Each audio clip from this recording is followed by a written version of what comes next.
गल सुन तेनू नी मैं सच दसदा, तेरे कोलों दी गुड वाइब सोनिए। तेरे डैड कोलों तेरा हथ मंग के तेनू मैं बनाना मेरी वाइफ सोनिए।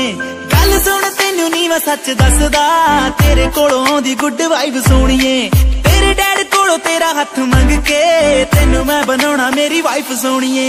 ओ से यस और नो कि मेरे नाल ब्याह करेंगी। ओ से यस और नो मेरी बेबी तू नू बनेगी।